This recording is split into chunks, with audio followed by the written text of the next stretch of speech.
এখন বক্তব্য রাখবেন 24-এর গণ অভ্যুত্থানের অগ্রনায়ক, ইসলামী আন্দোলন বাংলাদেশের সংগ্রামী সিনিয়র নায়েবে আমির আলহাজ হযরত মাওলানা মুফতি সৈয়দ মোহাম্মদ ফয়জুল করিম শাইখে চরমনাই।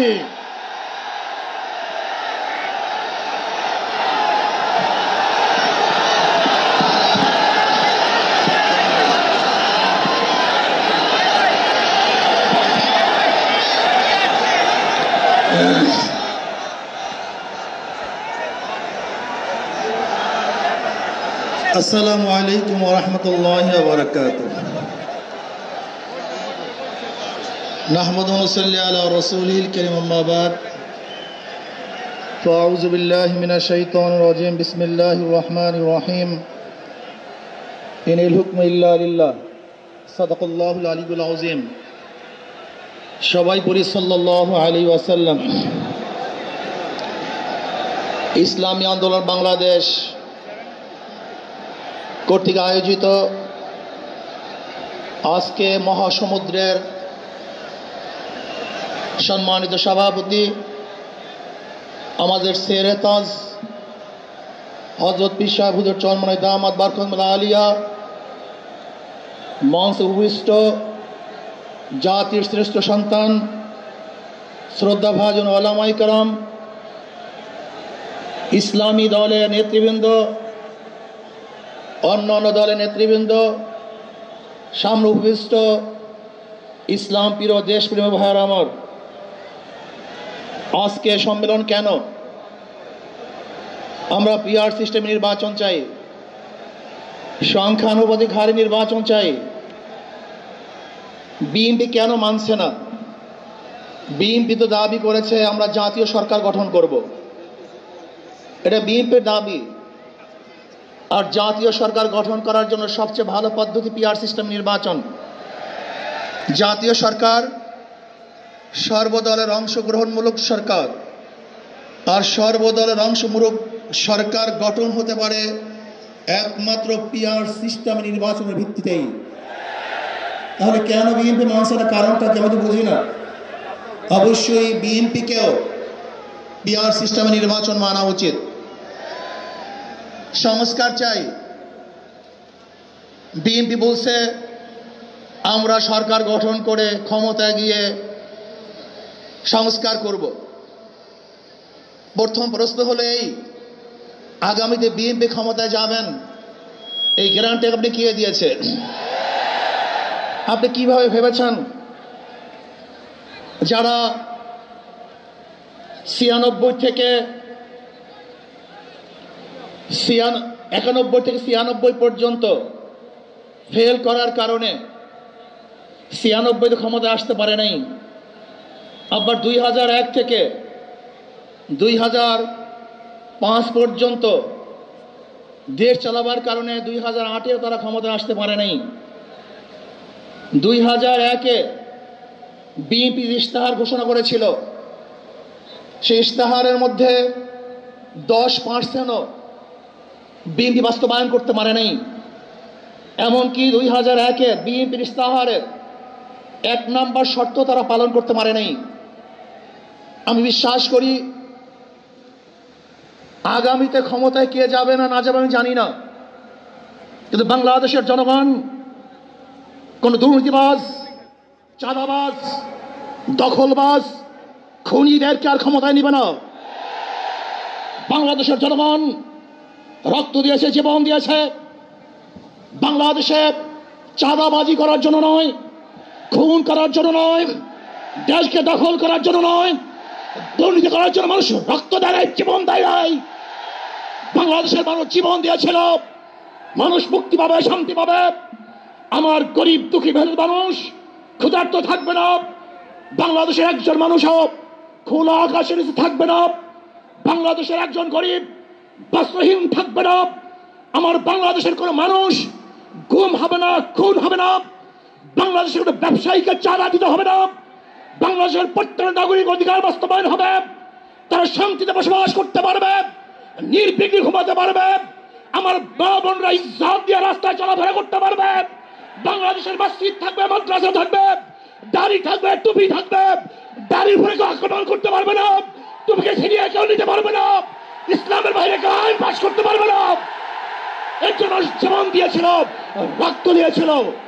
দ্বিতীয়বার দাড়ি টানবে এই দৃশ্য দেখার জন্য মানুষ রক্ত দেয় নাই। মৌলবাদীর বিরুদ্ধে আঙ্গুল তুলবে, মোল্লা বলে গালি দিবে, আজকে টুপি দাড়িওয়ালাদের ক্ষমতায় যেতে দেবে না, এই স্লোগান শোনার জন্য মানুষ রক্ত দেয় নাই। এই দৃশ্য দেখার জন্য বুকের তাজা রক্ত জমিনে ঢেলে দিয়ে মানুষ শাহাদাত বরণ করে নাই, বরং বাংলাদেশের মানুষ শাহাদাত বরণ করেছিল এই জাতিকে মুক্তি দেওয়ার জন্য, কোরআন ও সুন্নাহর আইন বাস্তবায়ন করার জন্য। বাংলাদেশের মানুষ ওই ভারতের গোলামি করার জন্য রক্ত দেয় নাই। বাংলাদেশের মানুষ ভারত আমাদের দেশে কর্তৃত্ব নেতৃত্ব করবে, আমেরিকা আমাদের দেশে কর্তৃত্ব নেতৃত্ব করবে, এর জন্য বাংলাদেশের মানুষ জীবন দেয় না, রক্ত দেয় নাই। বাংলাদেশের মানুষ সাধন, তারা নিজেরা আইন প্রণয়ন করবে, নিজেরা সংসদ পরিচালিত করবে, তারা নিজেদের পায়ে দাঁড়াবে। বাংলাদেশের মানুষ জীবন দিতে পারে কিন্তু কার গোলামি করতে পারে না। প্রিয় ভাইয়েরা আমার, আমি বিশ্বাস করি আজকে মঞ্চে যারা আছেন, যদি আমরা মুনাফিকি না করি, মঞ্চে যারা আছে যদি মুনাফিকি না করি,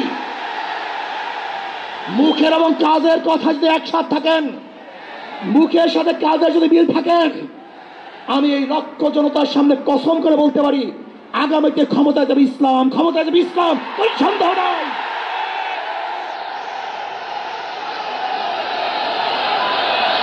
কিন্তু খবরদার যদি মুনাফিকি করি তাহলে এদেশের মানুষ সচেতন হয়েছে, এদেশের মানুষ সব জ্ঞানী হয়ে গেছে।